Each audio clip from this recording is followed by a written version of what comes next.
প্রশ্ন কি করতে পারে ইন্টারভিউ বোর্ডে, সেটা দেখব এইখানে। তো প্রথম প্রশ্ন, কম্পিউটার সম্পর্কে প্রাথমিক ধারণা ও ক্রিয়া থেকে বলছে গ্রুপ সি এবং গ্রুপ ডি পদের জন্য কম্পিউটারের কোন কোন জ্ঞান থাকা জরুরি বলে আপনি মনে করেন? তোমার আদর্শ উত্তর এমন হওয়া উচিত, ইন্টারভিউ বোর্ডে যদি এই কোশ্চেনটা তোমাকে স্যার করে, তুমি স্যার দিয়ে শুরু করবে, যদি ম্যাডাম করেন তাহলে ম্যাডাম দিয়ে শুরু করবে।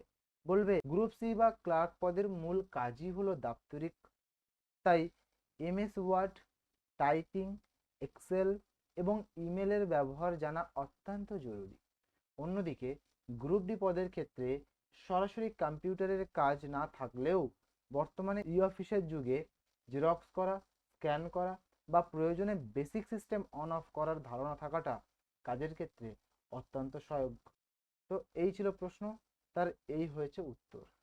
তো তোমরা জানাতে ভুলবে না এই প্রশ্নটার এই উত্তরটা যথাযথ হয়েছে নাকি কোথাও কোনো রকম অসুবিধা আছে।